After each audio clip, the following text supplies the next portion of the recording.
vir ons woord vanmôre wil ek graag vir julle 'n storie vertel.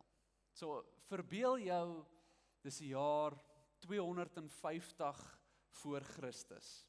Jy en jou familie stap by die kliptrappe af na julle dorp se Odeon. Dis 'n teater, dis 'n halfsirkel teater wat uit klip gekerf is en die stemme van die akteurs en die sangers wat daaronder staan, vang die klip en dit word gedra tot by jou ore. Daar's nie speakers in daai tyd gewees nie, maar jy kan elke woord presies hoor, al sit jy heel agter. En jy en jou gesin is daar om die nuutste Griekse tragedie te kyk. Die akteurs kom op die verhoog, hulle dra eenvoudige klere, jy weet nie wie is wie nie, tot 'n spesifieke oomblik, wanneer hulle almal 'n masker oplig. Nou, elke masker is groot, oordrewe, elkeen lyk 'n bietjie anders, party het 'n glimlag, party het 'n frons, maar elke een wys wat se karakter die akteur vandag gaan vertolk. Wanneer daai akteur die masker oor sy gesig sit, dan weet jy, hy is nou nie meer homself nie, hy verteenwoordig nie meer homself nie, hy is nou 'n koning, of 'n held, of 'n slaaf, of selfs die antagonis van die storie.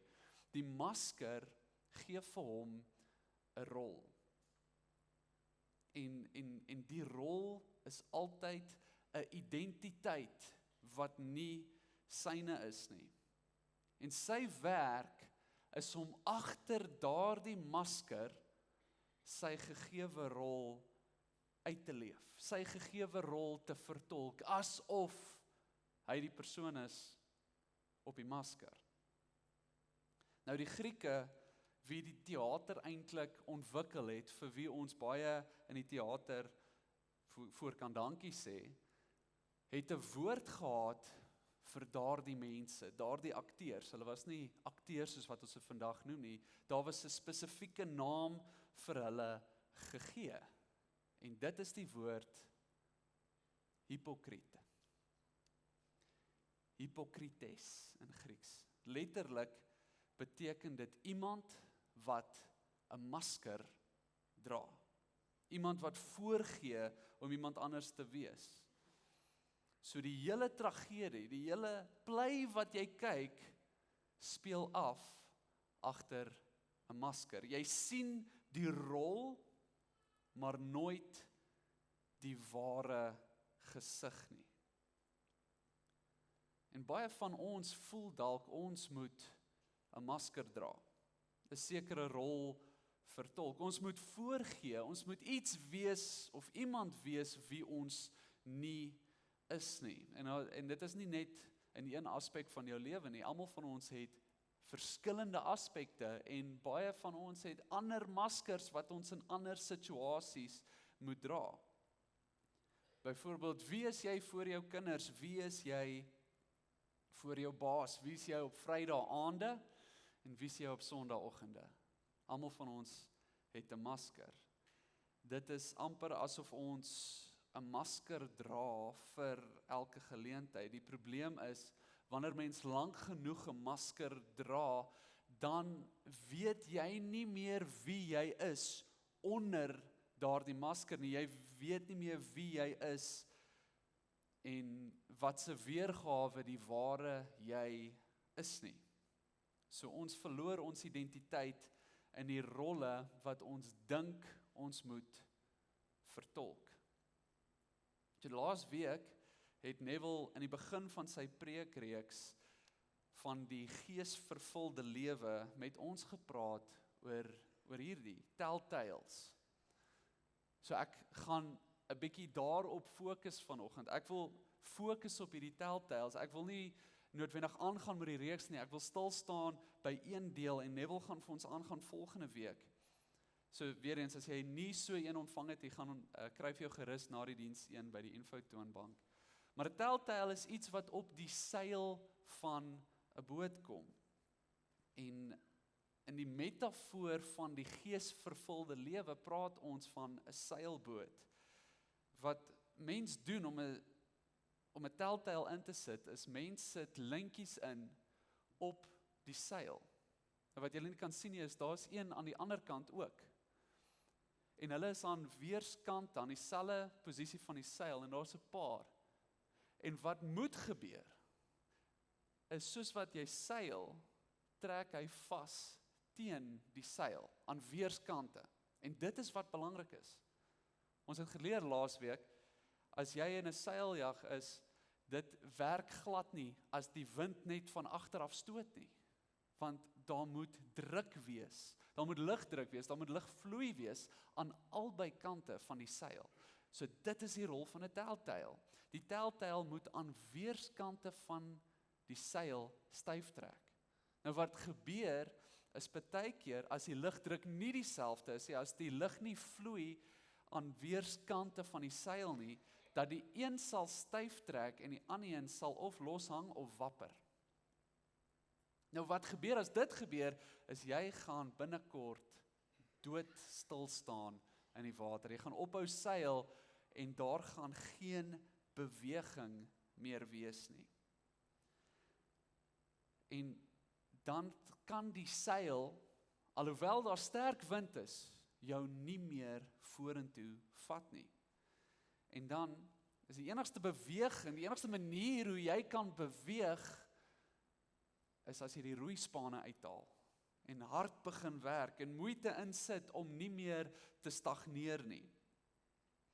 En Neville het vir ons geleer in hierdie metafoor, wanneer ons praat oor die geesvervulde lewe, die gees, die werk van die Heilige Gees, kan nie net vloei in die geestelike aspek van jou lewe nie, in jou Christelike aspek nie. Ons noem dit die Sondag gesig. Die Gees kan nie net werk op 'n Sondag in jou lewe nie, anders gaan jy tot stilstand kom. Daar moet ook gees wees, daar moet ook beweging wees in die week, in die sekulêre deel van jou lewe, in die Maandag tot Saterdag van jou lewe. En ons kan dit sê dat jou hele lewe beïnvloed moet word. Dit is die geesvervulde lewe, nie die geesvervulde Sondag nie. Laasweek was Pinkstersondag en ons vier die uitstorting van die Heilige Gees en dit was die begin van die kerk. Daar is geen kerk sonder die uitstorting van die Heilige Gees nie. Maar hoe beweeg die kerk vorentoe? Hoe beweeg jy vorentoe? Is dit deur moeitevolle arbeid, moet ons die hele tyd hard werk net om 'n bietjie iets reg te kry, of is ons sensitief vir die Gees elke dag van ons lewens?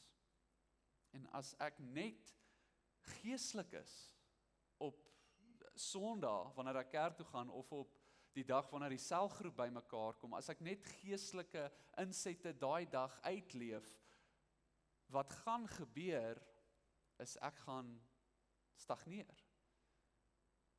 Ek gaan begin stil staan, ek gaan nie vorentoe beweeg in my verhouding met die Here nie, ek gaan nie vorentoe beweeg in my verhouding met mense nie, ek gaan nie die impak kan maak wat ek geroep is om te maak nie.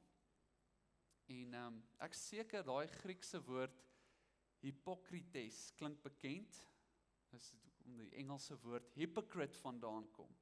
En dit is 'n woord wat ons baie lees in die Bybel. Jesus het dit juis baie gebruik. Hy het geweet van die Griekse teater. As jy eintlik nou sy woorde gaan bestudeer, is daar partykeer, selfs Paulus, wat hulle ouens aanhaal, wat hulle plays aanhaal van daardie tyd, toneelstukke aanhaal van daardie tyd. Hulle was goed bekend met die Griekse teater. En so hy het geweet presies wat 'n hypokrites is. En dit was sy gunsteling woord om te gebruik wanneer hy van die Fariseërs praat. Akteurs. Julle dra maskers. Wanneer ons aan een kant baie geesgedrewe is, maar aan die ander kant nie is nie, en ons leef maar soos wat ons leef, dan kan dit aandui dat ons 'n masker dra in een van die situasies van ons lewens. Ons kan 'n masker dra, dalk is die masker wat ons dra op Sondag, dalk is die masker wat ons dra in die week, Party van ons dra die masker wanneer ons om ons vriende is, want ons moet nou inpas, ons moet nou soos hulle praat. En ons weet ons is ongemaklik daarmee, en dis hoekom ons dalk die laaste 2 jagtrips opgekanselleer het, maar ons wil nog daai vriendekring behou, so ons gaan nog steeds, en wanneer ons daar is, praat ons in 'n manier wat nie eg is aan ons nie. Ons weet nie meer wie ons is nie. Dis asof die masker wat ons in die hoërskool gemaak het om in te pas met daai vriendekring nog steeds nou en dan afgestof moet word by elke reunie. En dan het ons weer 'n masker. Dan moet ons weer voorhou, dan voorgee. Nou ek wil vir julle lees hierso in Matteus 6 vers 5. Dit is eintlik net 'n voorbeeld van wanneer Jesus hierdie woord in Grieks hypokrites gebruik. Matteus 6 vers 5. En wanneer jy bid, moet jy nie wees soos die geveinstes nie. Dis daai woord geveinstes. Want hulle hou daarvan om in die sinagoges en op hoeke van strate te staan en bid, om deur die mense gesien te word. Voorwaar sê ek vir julle, dat hulle loon weg het. 'n Ander vertaling gebruik nie die woord geveinstes nie, maar skynheiliges. Geveinsde beteken jy gee voor, dis waar die Engelse woord feign vandaan kom, is ek is nie waar hier, dis soos 'n sidestep, ek gee voor dat ek daartoe gaan, maar ek gaan aan die ander kant toe.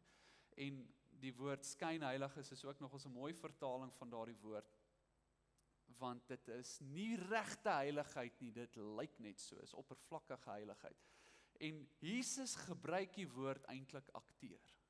Sê, moenie soos die akteurs wees, wat voor mense hulle gebede optree. Wat doen 'n akteur? Hy tree op, hy gee voor, hy kan dalk baie goed wees. Maar dis nie waar nie, dis nie eg aan wie hy is nie.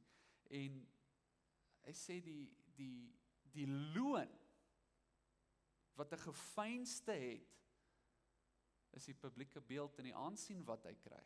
Dit is al loon, dit is al beloning wat hulle kry. Die gebed en die self, die gebed van die self, beweeg ons nie vorentoe nie. Die gebed van, ek is nou voor mense, ek kan bid voor mense, dit lyk goed, dit beweeg jou nie vorentoe nie, dit verander nie enigiemand se hart nie, want die beloning is net om raak gesien te word. Snaaks genoeg, daai woord hypokrites, dit kom van 2 woorde af. Hypo, om onder te wees, en krines, krimineel. Dit beteken eintlik om veroordeel te wees.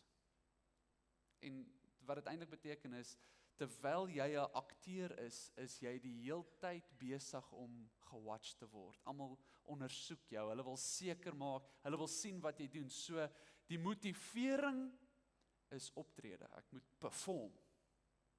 Ek moet reg lyk. Ek moet reg praat.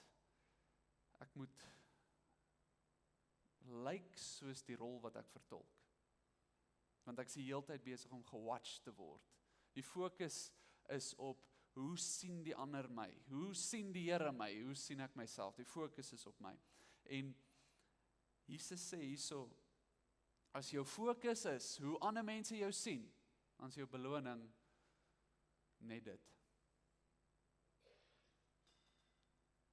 En wanneer ons hierdie masker van heiligheid dra, dan wanneer ons die rol inneem van hierdie godsdienstige mens, dan stagneer ons in ons verhouding met die Here. Dan stagneer ons in ons vermoë om vorentoe te beweeg. Ons stagneer in die geesvervulde lewe. Ons gee net voor. En dit kan goed lyk. Ons is dalk goed geoefen om dit reg te kry. Ons sê al die regte dinge, ons het al die regte glimlag, ons het die regte woorde, maar ons oor 5 jaar, as ons terugkyk, gaan ons sien, ons is presies waar ons was toe ons begin het. En die ding wat gebeur, wanneer ons vassit in ons geloof, wanneer ons vassit in ons geestelike lewe, of wanneer ons voel ons stagneer in ons roeping, wat is die eerste ding wat ons doen? Ons haal die roeispanne uit. Ons begin harder werk. Ons begin sê, ek gaan nou meer dit doen, ek gaan nou meer die kerk bywoon, ek gaan meer gesien moet word, ek moet harder bid, ek moet my hande hoor in die worship lig, nie dat enigeen van daai goeie sleg is op sigself nie, maar wanneer die motivering is, ek moet meer perform, dan val ons in dieselfde trap as die fariseërs. Dit is ironies, dat juis wanneer ons vassit in die gees, dat ons harder streef sonder die gees. Ons doen meer en meer, ons werk harder, alles om onsself te bewys, om meer te perform. Ek het al baie keer daai vraag gehoor, hoekom is ons anders op Sondag, hoekom leef ons anders en praat ons anders op Sondag, as op Maandagoggende 8:00 of Vrydagmiddag 5:00, hoekom leef ons anders, wat is daar die verskil? Ek wil dit anders vra.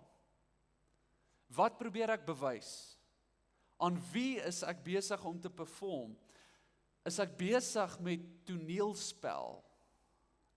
En is ek 'n akteur wat een of ander gehoor wil vermaak? Ek het al baie daai vraag gehoor, leef ek dieselfde op Sondag as op die ander dae van die week, en dit word vinnig wetties, dit word vinnig, jy voel onmiddellik skuldig. Hoe ek het altyd interpreteer het, as iemand vir my vra, leef ek op 'n Vrydag soos wat ek op 'n Sondag leef, hoe ek het interpreteer het is, ek moet harder werk, sodat die Sondag gesiggie hou tot Saterdag aand. Ek moet harder werk, dat ek beter doen in die week.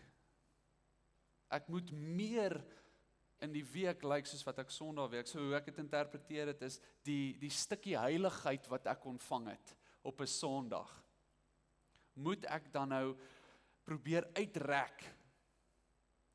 En as ek dit kan uitrek soveel moontlik, is dit beter. Ek moet net uithou tot Saterdag aan, want dan kan ek dit weer inkry op 'n Sondag. Dis hoe ek dit interpreteer het. Wie van julle het ook al so gevoel? Ek is bly daar's 'n paar eerlike mense. Ek gaan julle nou kap oor die eerlikheid, watch my. So, nou die van julle wat eerlik is, hoe lank hou dit gewoonlik? Hoe lank hou dit gewoonlik om daai heerlikheid van 'n Sondag te kan strek tot Saterdag? Hoe lank hou daai, kan ek sê, attitude?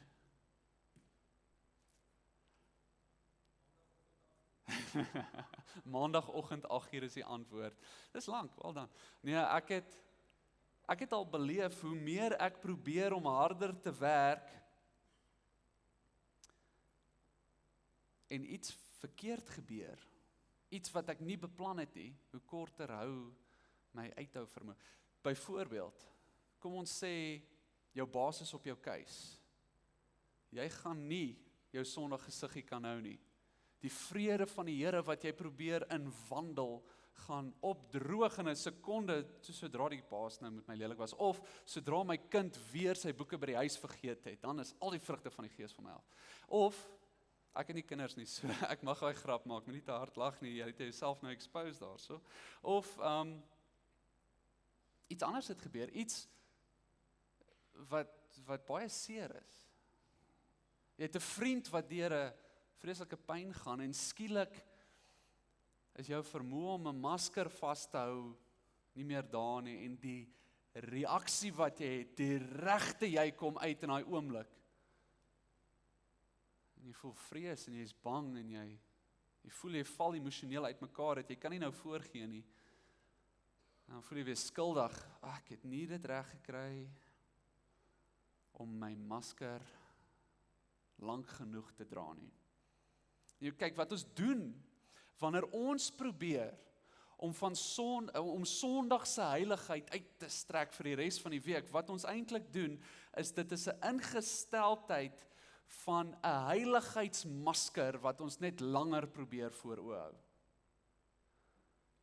Ons het nou geleer, hierdie is die tipe persoon wie ek moet wees, hierdie is die rol wat ek moet vertolk, ek moet hierdie heilige gesiggie wys, en wanneer ek hierdie heilige gesiggie wys, dan is ek 'n goeie Christen. Dan is die Here lief vir my, Dan kan ek voor mense staan, dan kan ek myself wees. En ek moet daai masker hou. Ek moet daai rol vertolk solank moontlik. Ek weet aan die binnekant dis nie wie ek is nie, maar ek wil hê almal om my moet dink dit is wie ek regtig is. En so net soos met die roeispane, wanneer ons deur 'n moeilike tyd gaan, om beweging te fake. Ons wil hê mense moet dink, ons skip seil mooi.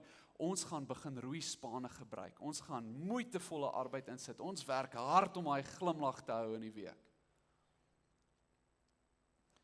En ons probeer die kerk weergawe van onsself langer wys. En dit is juis wat Jesus oor waarsku. Dit is juis wat die fariseërs gedoen het. Die onus, wanneer ons daai masker dra, die onus is op ons om harder te werk. Weet jy wat 'n ander woord vir dit? Wettisisme. Jy is onder die wet. Ek praat nou nie van die wet van Moses nie, ek praat van die wet wat jou vlees beheer. Dit kom uit die vlees uit, ek gaan nou harder werk, ek gaan nou meer dit doen, ek gaan nou probeer en perform. Dis net wettisisme. En wettisisme sê die volgende, ek weet wat die rol is, wat ek moet vertolk, en ek gaan my beste doen om dit beter te vertolk as ander mense. Ek sien nie eers myself nie, ek sien nou net die masker. Ek het een geword met my masker. En wanneer ons so leef, julle moet hierdie mooi hoor, wanneer jy leef asof jy dit moet regkry, dan leef jy asof jy nie die Gees het nie.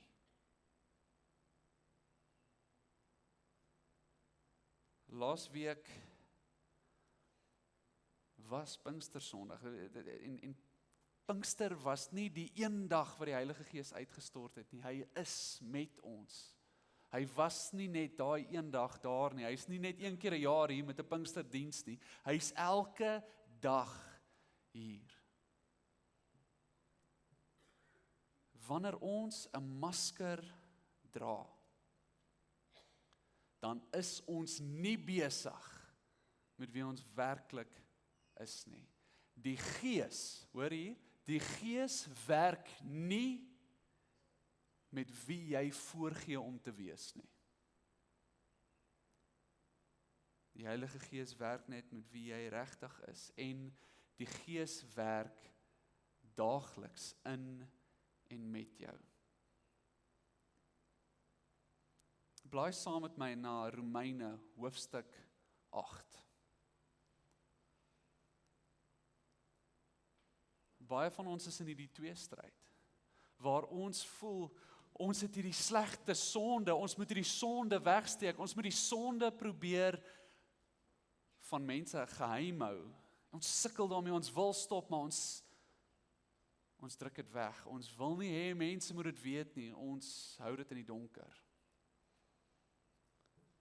En om op te maak vir dit, het ons hierdie masker van heiligheid. Want mense kan nie die ware my sien nie, anders gaan hulle daai sonde sien. So ek wil hê mense moet hierdie heiligheid sien, en dis die wettisisme wat ek van gepraat het. Dit is nie die ware jy nie.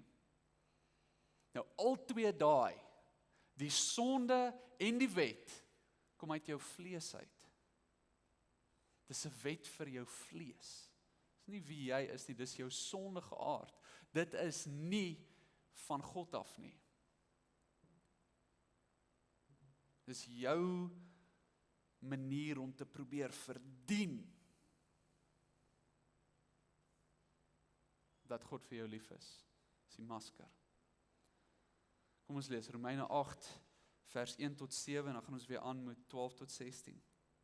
Daar is dan nou geen veroordeling vir die wat in Christus Jesus is nie, vir die een wat nie na die vlees wandel nie, maar na die Gees. Want die wet van die Gees, van die lewe in Christus Jesus, het my vrygemaak van die wet van die sonde en die dood. Want God het, wat vir die wet onmoontlik was, omdat dit kragteloos was deur die vlees, deur sy eie seun in die gelykheid van die sondige vlees te stuur, en dit ter wille van die sonde veroordeel in die vlees, sodat die reg van die wet vervul kan word in ons, wat nie na die vlees wandel nie, maar na die Gees. Want die wat vleeslik is, bedink vleeslike dinge, maar die wat geestelik is, geestelike dinge. Want wat die vlees bedink, is die dood, maar wat die Gees bedink, is lewe en vrede. Omdat wat die vlees bedink, vyandskap teen God is, want dit onderwerp hom nie aan die wet van God nie, want dit kan ook nie. Hierdie is 'n belangrike stuk, en ek gaan 'n bietjie verduidelik hier, maar wat Romeine 8 vir ons hier leer, wanneer hy praat oor die vlees en die wet, sien jy dat hy hulle amper as sinonieme van mekaar gebruik, sê jou sondige aard en jou aard wat wetties is, kom eintlik van dieselfde gebrokenheid. Dit kom uit dieselfde stikkende mensdom uit, en albei van hulle lei tot die dood. Die masker wat jy dra, verander niks aan wat aan die binnekant aangaan nie. En so kom die Here vir Samuel gesê het, die mens kyk vir die uiterste, ek kyk na die hart.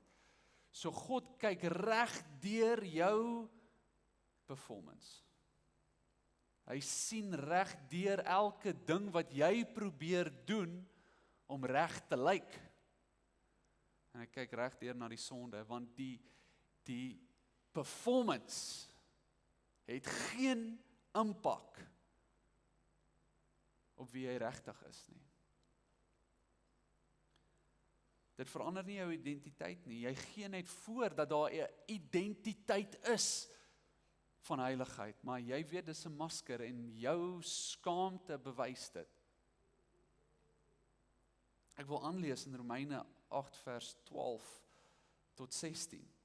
Daarom dan broers, ons is skuldenaars nie aan die vlees, om na die vlees te lewe nie. Want as julle na die vlees lewe, sal julle sterwe, maar as julle deur die Gees die werke van die liggaam doodmaak, sal julle lewe. Die egtheid van wat die Gees aan ons doen, is belangrik om te verstaan in hierdie vers. Dit sê nie, jy moet die werke van die vlees doodmaak en dan sê goed genoeg nie. Dit begin deur om te sê in hoofstuk 8 vers 1, dan sê dit, daar is dan nou geen veroordeling vir die wat in die Gees is nie. En as ons in die Gees is, dan kan ons sonder die masker van oppervlakkige heiligheid leef. En ons hoef nie meer ons skaamte te probeer wegsteek nie, want nou deur die Gees word ek bemagtig om daardie dinge ook agter te laat. Dit is nie jy wat jouself verander nie. Dit is die Gees wat in jou werk om jou te bemagtig om te kan verander. Die Gees verander ons. Die Gees is die een wat vir ons hierdie nuutheid gee. Deur die Gees kan ons daardie dade doodmaak, nie deur om harder te probeer nie. Dit laat my dink aan toe ek op skool was, daar was so een kind wat baie gesukkel het met vloek. En hy het skuldig gevoel. So wat hy gedoen het, is hy het 'n rekkie om sy arm gesit. En elke keer as hy gevloek het, dan moes hy homself nou gestraf het. Dit het so 2 dae gehou. Want naderhand was dit nie meer seer genoeg nie, dan moet hy iemand anders kry om dit te trek vir hom, en toe snap die rekkie. Maar dit is hoe baie van ons dink. Sê, as ek hierdie weer gaan doen, gaan ek myself straf. Ek moet nou beter wees. Ek gaan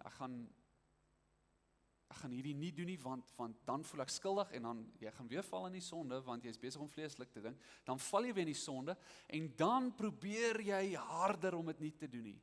Jy gaan nie vrykom nie.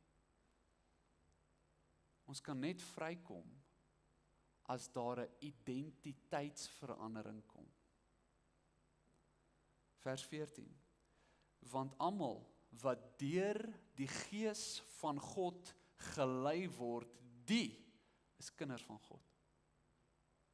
Daar's 'n identiteitsshift. Wanneer die Gees my lei, dan dra ek nie 'n masker op sekere dae nie. Wat ek kan doen is, ek word verander.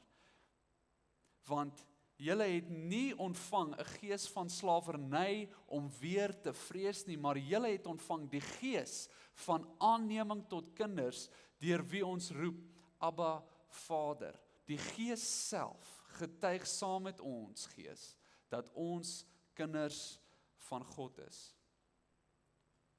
Die Gees werk binne jou, nie tot moeitevolle arbeid nie, dit bemagtig jou, maar dit bemagtig jou nie om net harder te werk nie, dit bemagtig jou nie om 'n mooier masker te dra nie, dit verander jou onder die masker. Die Heilige Gees verander jou in jou kern, wie jy regtig is, nie wie jy voorgee om te wees nie, en soos wat die Gees jou verander, dan hoef jy nie meer voor te gee by die kerk nie, jy hoef nie meer voor te gee vir jou vriende nie, jy hoef nooit weer voor te gee nie, want wie jy is 'n kind van die Here, jou identiteit het verander. En ek wil dit weer sê, die Gees bemagtig jou, maar nie net om harder te werk nie. Nie net om die roeispane vinniger te kan roei nie, anders sou ons 'n roeiboot hier gehad het, maar dis nie hoe die geesvervulde lewe lyk nie. Ek lees graag 2 Korintiërs 3 vers 18. En terwyl ons almal met onbedekte gesig, sonder 'n masker, onbedekte gesig, soos in 'n spieël, die heerlikheid van die Here aanskou, word ons van gedaante verander na daardie selfde beeld, van heerlikheid tot heerlikheid, as deur die Here wat die Gees is. Sien julle hoe die Heilige Gees hierso werk? Wanneer ons die Here se heerlikheid aanskou, dan word wat ons sien meer en meer soos 'n spieël, want ons begin lyk soos dit wat ons na kyk. Maar as ons 'n masker dra, en baie van daai antieke maskers was in brons, as jy mooi genoeg in die agterkant van 'n bronsmasker kyk, gaan jy net jouself sien. En jou gebrokenheid en dit wat jy mee sukkel gaan net groei, want dit is wat jy aanskou. Jy aanskou nie die Here se heerlikheid nie, jy aanskou jou eie gebrokenheid wanneer jy 'n masker dra, maar wanneer jy met onbedekte gesig, kwesbaarheid en al, vir God in die oog kyk, verander jy. Jy word van gedaante verander na daardie selfde beeld. So die Gees verander jou, terwyl jy hom aanskou. Die uitnodiging is nie om harder te werk, sodat jou masker op 'n Sondag langer kan hou nie. Die fokus is eintlik om sonder 'n masker aktief op die Here te wag. Om die Here te aanbid, om die Here se heerlikheid te aanskou.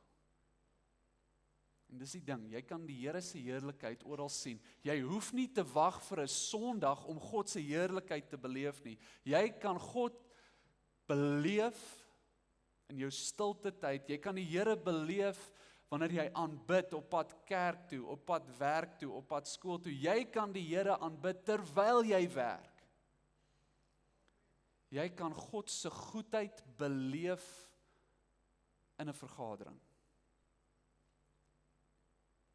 Jy kan God se goedheid beleef terwyl jy eksamen skryf. Hy is die heeltyd daar. Soos ek gesê het, die Gees werk elke dag. En soos wat die Gees elke dag werk, en ons sien dit. Ons wag op die Here, ons soek hom. Dan word ons verander. En ek wil vir julle sê, sonder die Gees, is dit onmoontlik vir jou telltale om reg te lê. Sonder die Gees is dit onmoontlik om jou Christenskap gebalanseerd uit te leef. Maar die Here verander jou identiteit. Die Gees maak dat wie jy is op 'n maandagoggend is so vol van God se krag soos wat jy is op 'n sondagoggend. Wie jy is wanneer jy in 'n moeilike vergadering is of in 'n moeilike familiesituasie is so geesvervuld soos wanneer jy nou net uit die selgroep uitloop. Dis dieselfde Gees. Ek lees vir julle Handelinge 1 vers 8. Maar julle sal krag ontvang wanneer die Heilige Gees oor julle kom, en julle sal my getuies wees in Jerusalem, sowel as in die hele Judea en Samaria, en tot aan die uiterste van die aarde. Julle sal krag ontvang wanneer die Heilige Gees oor julle kom, en julle sal my getuies wees. Daai woord getuig. Ons moet weet wat dit beteken. Ek dink baie van ons hoor die woord getuig en ons dink onmiddellik aan evangelisasie. Maar wat is 'n getuie? 'n Getuie is iemand wat kan getuig van wat hy werklik gesien, gehoor of beleef het. 'n Getuie kan net getuig van wat werklik waar is. En daarom vra jy nooit 'n akteur om vir jou te getuig in die hof nie. Jy kan nie iemand vertrou om te getuig as hulle 'n masker dra nie. Want 'n getuie getuig met wie hulle is. En as jy net 'n sekere rympie kan sê om voor te gee in 'n sekere situasie, jy getuig nie van die Here nie, jy getuig van jou masker. Jy is besig om 'n rol te vertolk. Jy is besig om 'n rol te speel. Mens kry nie 'n akteur om te getuig nie. Ons kan daarom sê,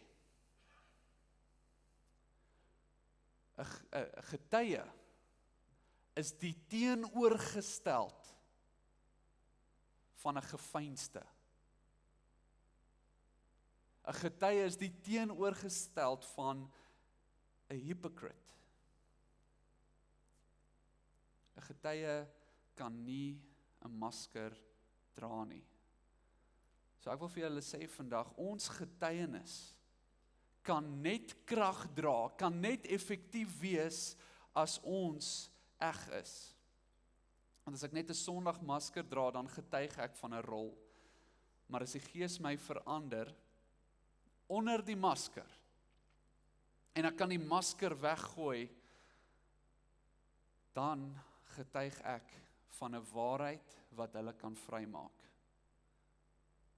En dit is die enigste getuienis wat die wêreld kan glo. Ek wil vir julle dit so sê.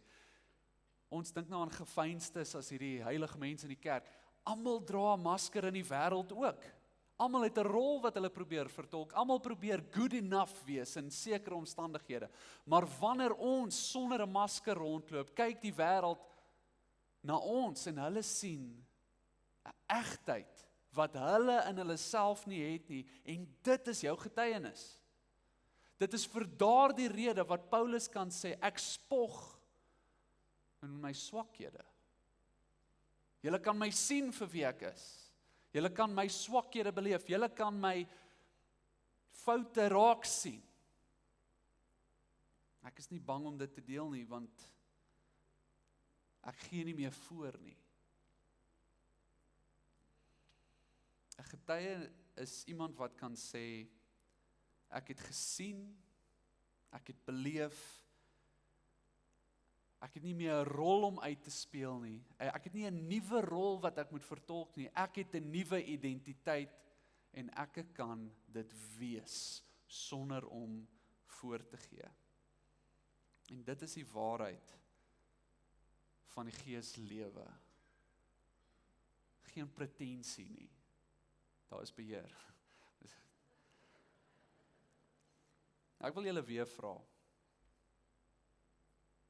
Vir wie is jy besig om toneel te speel? Is jy 'n akteur en jy dink die Here is in die gehoor en jy moet die regte ding sê, die regte gebedjie probeer uitleef? Is jy 'n akteur wat die gehoor wil vermaak in jou lewe? Nou, as jy lank genoeg in die kerk is, enige kerk, dan ken jy die kerk glimlag. Hoe gaan dit nie geseënd? Mag nie kla nie. Nee, die Here is goed. Oh. Nou, ek sê nie moenie glimlag in die kerk nie, maar jy weet nie, hoekom is ons so? Vir wie probeer ons impress? Vir wie probeer ons toneel speel?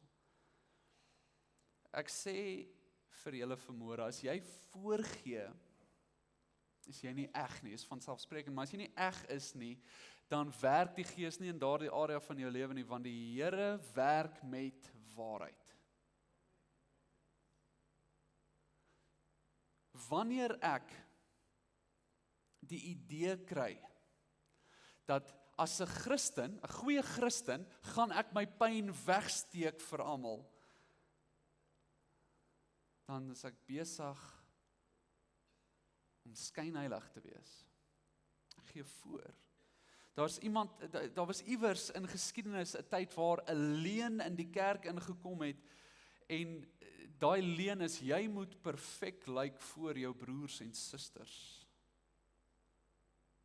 Ek weet jy is nie perfek nie, maar bedek daai dele van jou, bedek jou gesig. Maak toe daai gesig. Die egte jy, die regte jy, die een wat pyn beleef, die een wat kan treur, die een wat deur moeilike tye en versoeking kan gaan. Maak daai deel van jou toe, want jy moet perfek wees. Maar die ding is, en ons het nou daai vers gelees in 2 Korintiërs, wanneer jou gesig bedek is, kan jy nie die heerlikheid van die Here aanskou nie.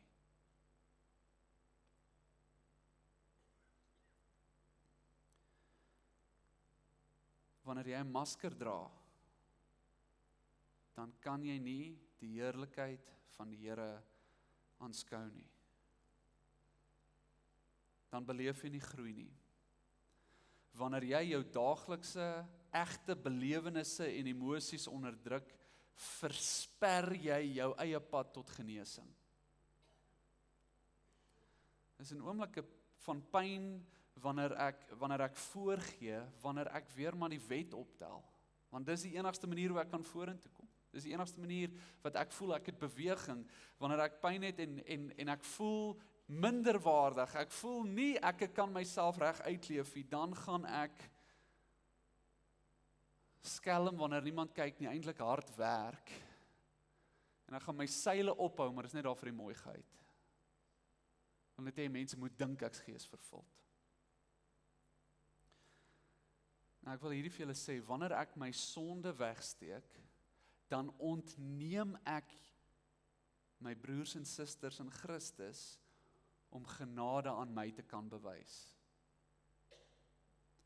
Wanneer jy jou swaar kry wegsteek, dan ontneem jy my die kans om vir jou te kan bid. Ons kan net groei in die geestelike gemeenskap wat die Here vir ons bestem, as ons kwesbaar is. Die gemeenskap van die heiliges, the community of believers, werk net in waarheid. En daai waarheid verg altyd kwesbaarheid. Die Gees werk nie in isolasie nie. Hy werk in familie, hy werk binne die liggaam van Christus. En die liggaam kan net gesond wees as elke lid eerlik is oor waar hulle wonde lê. jy al gewonder hoekom baie kerke, en ons het al gesien in geskiedenis, hoe baie kerke mense seermaak. Die kerk is nie perfek nie, ek het nou die dag iets gelees wat sê, the church is messed up and blessed up, en ons doen nog steeds wat die Here ons voorgeroep het. Maar,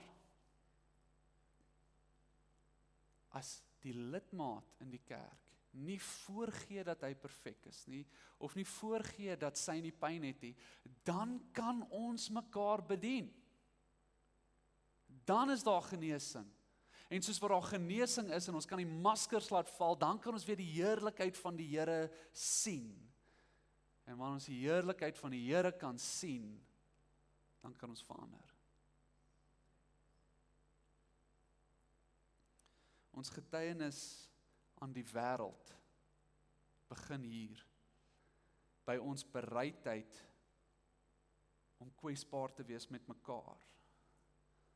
As ek toelaat dat die persoon wat langs my in die kerk sit, my ware gesig sien, nie my masker van heiligheid nie, maar die ware ek, en ek laat toe dat daai persoon my bedien,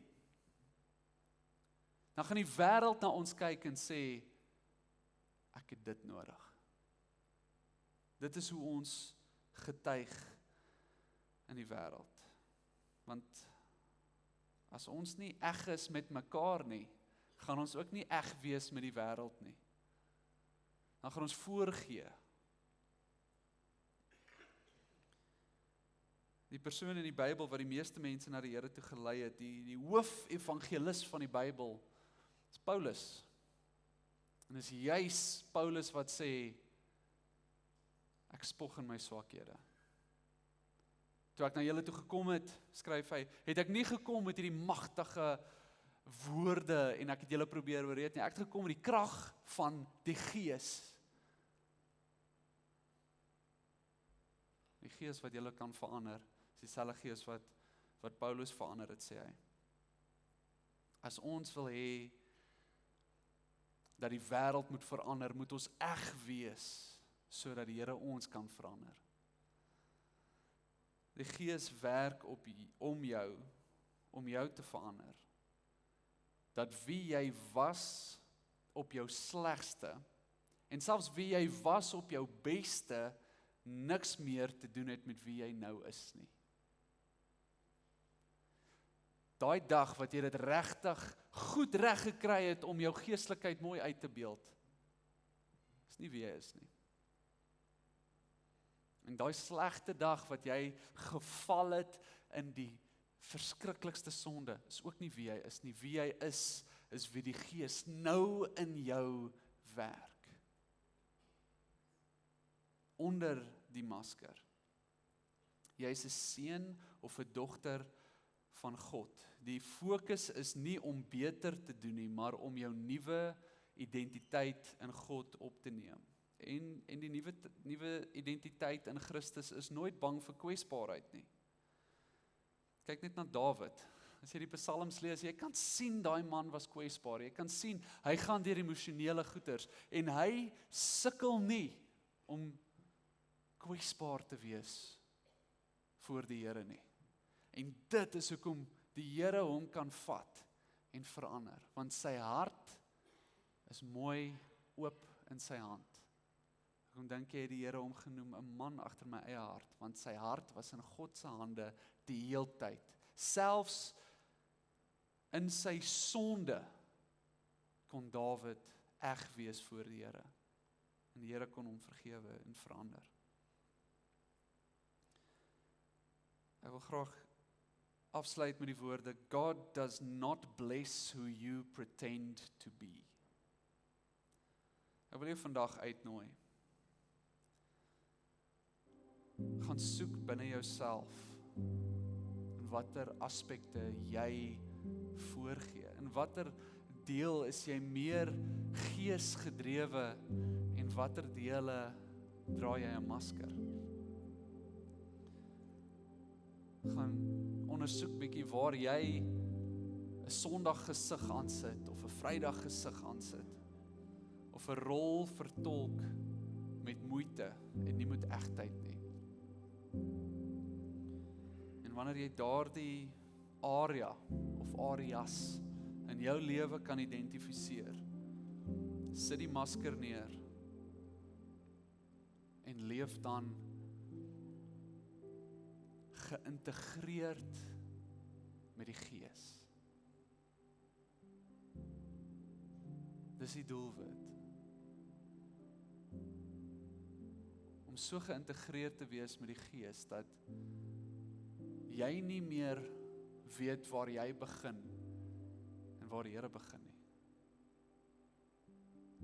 Maar om so te leef waar jou emosies, jou denke, jou liefde vloei uit sy troonkamer uit.